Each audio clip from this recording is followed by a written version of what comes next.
All right, hello once again. This is Jeff Scott of Rankin Technical College, and I've been going over the PowerPoint presentations for Tony Gaddis' Starting Out with Java, Early Objects, 5th edition.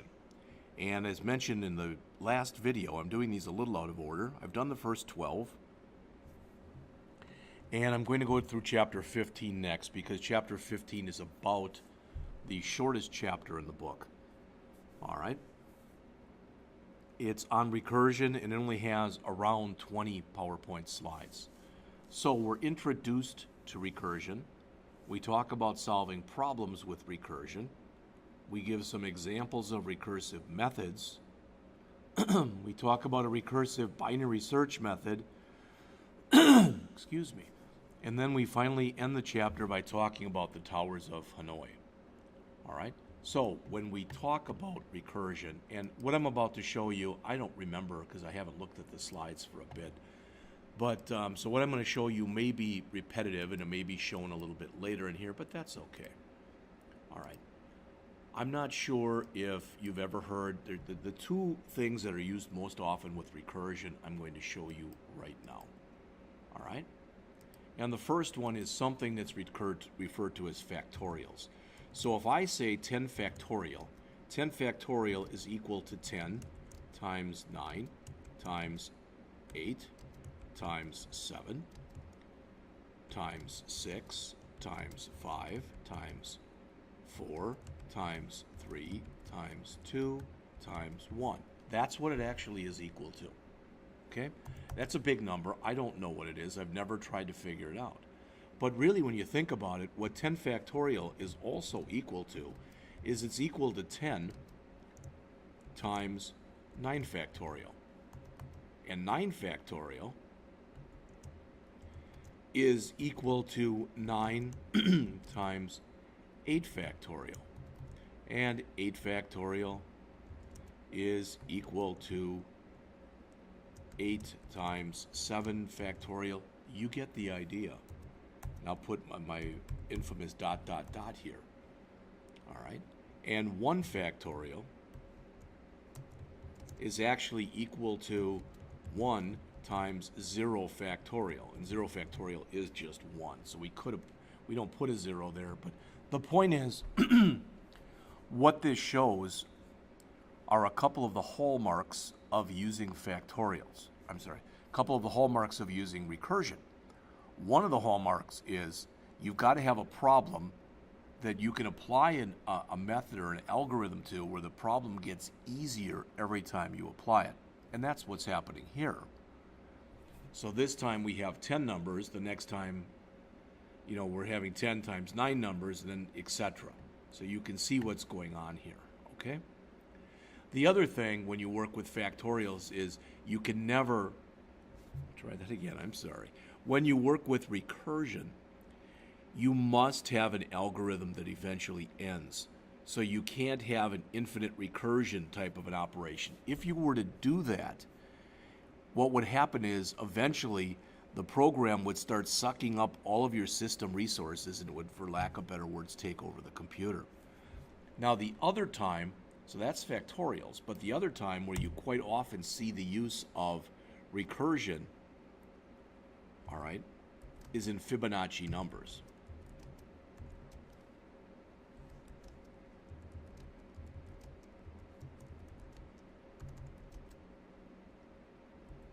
I'll leave it there. So the Fibonacci numbers go like this. If I take 1 and add 1 to it, so 1 plus 1, I get 2. 1 plus 2, I get 3. 2 plus 3, I get 5. You see the pattern and the progression here. This is another example. Now, any program that you solve using a recursive algorithm can also be solved non-recursively. Some people totally steer clear of using recursion because recursion can be a real hog of system resources. All right, and they don't like it. Some people just find the actual way that you set up algorithms recursively to just be, they don't like them and they don't use them. I want to check and see Okay. I'm hoping that while I'm giving this presentation, this is the Chapter 12 production. I'm hoping that that stops so that I am able to finish that up. Okay. So, as mentioned here, we've been calling other methods from within a method. Recursion is the act of a method calling itself. A method that calls itself is a recursive method. Now, the example that they show here, and they won't show it on the slides, but that's shown in the book, that endless recursion does not ever end. Again, you don't want that to happen. Every time when you run a recursive algorithm and the program method calls itself, what it has to do is for each time it calls itself, it has to grab all of its values and everything else, all of its, it kind of takes a snapshot of itself, for lack of better words. And it's got to put all that information on the stack. And every time it gets done with that, it's got to unwind the stack and bring it back out again. So the example that's in here, this endless recursion, displays the string, this is a recursive method, then it calls itself again. Because it's repeated endlessly, all right, it would be an infinite loop. So you can write an infinite loop with recursion just like you can write an infinite loop non-recursively. So as mentioned in this third bullet here, a recursive method must have some way to control the number of times it repeats. Typically when people write recursive methods, they write the recursive method because it can result in much less code. That doesn't mean that it's going to execute faster. It may execute actually slower, all right? But if time is not of the essence, so if I was writing a payroll program, and let's say that every other Tuesday or every other Friday I ran the payroll program, and I had 10,000 employees, if I write it recursively, maybe it takes 15 minutes to run the program, whereas if I do it non-recursively, it takes 10 minutes. But if I have half the code, it may be worth my while, or at least I may think it's worth my while to write it recursively. And for something like a payroll program, 5 minutes isn't going to matter one way or the other. I'm going to continue to keep checking here. Okay, it's about half done. So as it says, in this example here, the method is first called from the main method, and the second through the sixth time, they're called recursively. So this is called from outside of the method the first time. The other ones are called by the method itself. So recursion, again, is the method calling itself. All right? Most of the stuff on this slide I've already gone over with you. Recursion can be a powerful way to solve repetitive problems, but it's never required. Meaning that any problem that can be solved recursively can be resolved non-recursively. Typically, as it says, by doing it iteratively within a loop. And as I also mentioned previously, in many cases, recursive algorithms will actually be less efficient, meaning they'll run slower. This is the same kind of an idea that I mentioned to you before. Recursive solutions must repetitively, so each time, allocate memory for parameters and local variables and store those addresses. This is referred to as overhead, and again, it takes place within each method call. You don't get this kind of overhead within a loop.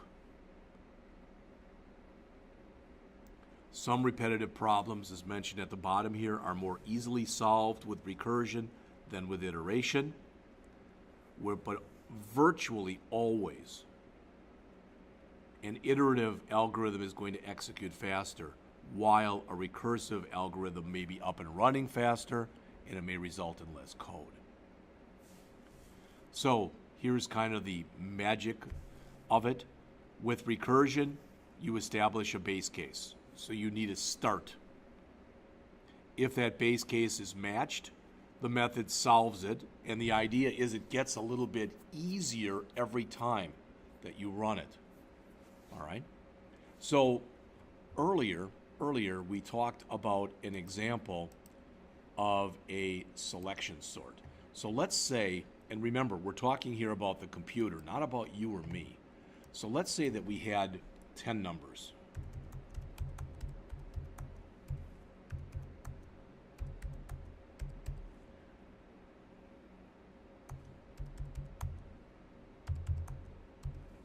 What is that? 1, 2, 3, 4, 5, 6, 7, 8, 9. All right, and what we want to do is we want to have a selection sort. With a selection sort, what happens is we go through this list, and the first time through, we find the smallest number, which is negative 34, and we move it to the top. All right? Now, we could do this recursively because we've got 10 numbers here that we're sorting, but after we do it the first time, now we only have 9 that we're sorting. So the problem is getting easier every time.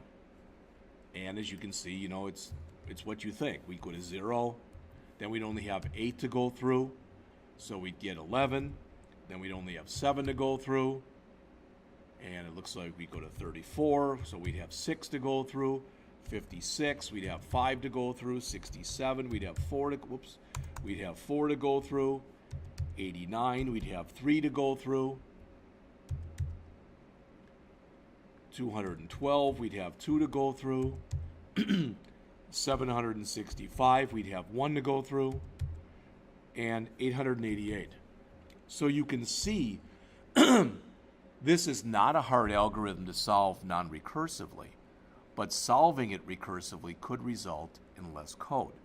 Typically, that's why developers will use recursive algorithms, because it results in less code.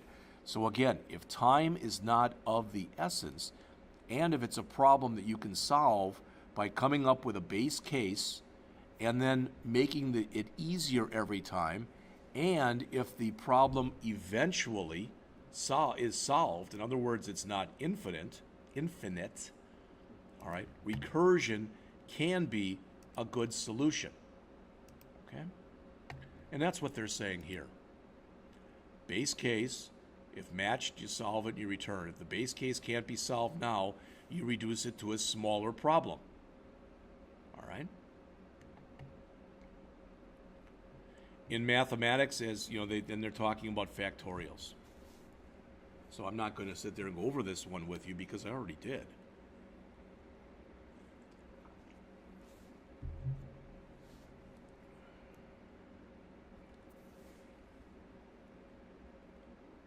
So really, this is backwards. Really, 6 factorial is 6 times 5 times 4 times 3 times 2 times 1 times 0 factorial, which is 1.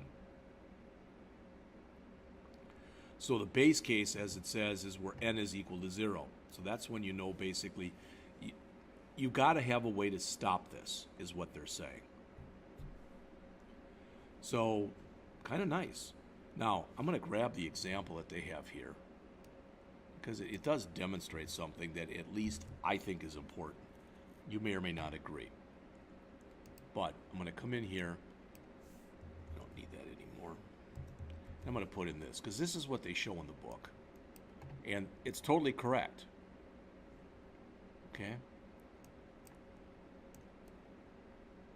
But you really start to see, in my opinion, why it's a good idea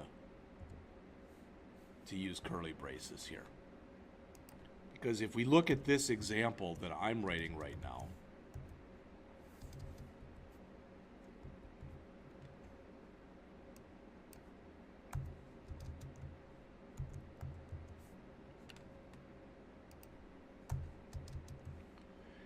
again, in my humble opinion right here, let's make this a lot smaller, because I think you can read it even if it's small. All right, in my opinion, when you look at this, and you look at the example that I just put in here, this example, that sure is much easier to look at and figure it out as opposed to what the author has put here. There is nothing wrong at all with what the author put there. It's totally legitimate, but it's much harder to read. All All right, so they give you a Java-based solution. And actually, this solution would work in virtually any kind of programming language. It would not have to be done in Java. But as this is a Java book, that's why they're showing it that way. So here they're showing it with recursion. Okay?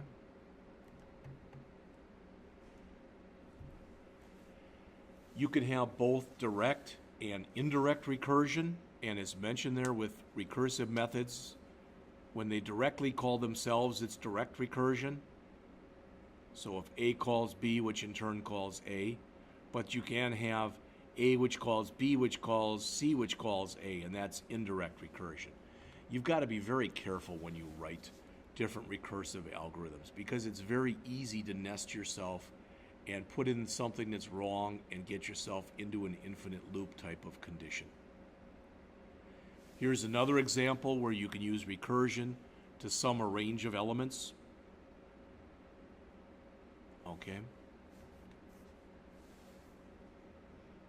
So what this is basically saying is if you've reached the end, return.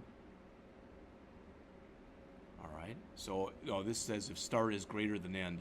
So basically this would right there would well, let's see. If start is greater than end, return 0. I think that's if you had an error condition. Otherwise, you're going to return this. What this is going to do is it's going to add 1 plus 2 plus 3 plus 4 plus 5 plus etc. All right? But in this case, I'm wrong. What they're doing is they're saying range sum. So they want to add element 3, all right, and they want to add, I think, the next 7. This is probably element 3 through the element 7. So 0, 1, 2, 3, 4, 5, 6, 7. So this will add this 4 plus 5 plus 6 plus 7. 3, 0, 1, 2, 3, 4, 5, 6, 7. So this will add 4 through 8. All right. And sometimes people look at this and they say, okay, I even get this. But it doesn't seem in this case like there's a big difference in the amount of code that you'd write, so why write it recursively? And a lot of people feel that way. Here's another example. Good, that finished. Here is another example, and in this example, they're drawing concentric circles. What this would do would be almost like the old spirograph toy that you might have seen when you were a kid, or maybe not, where you can draw a bunch of circles. I mentioned Fibonacci to you also. I guess I didn't put the 0 at the beginning, which really should have been there. All right. But every time you add 2 numbers up, you get the next number. Add 2, you get the next number. Add 2, you get the next number, etc. This is used to predict a lot of different things. One of the things that it's used for is with rabbits, to predict if 2 rabbits mate and then those 2 rabbits, they have a child or children, and those 2 mate, etc. How long it would take till you get to a certain number. So here's an example of solving it with recursion.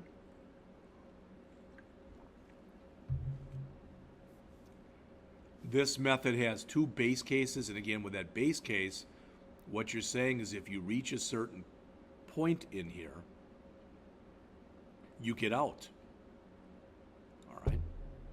And they give an example of it in here also.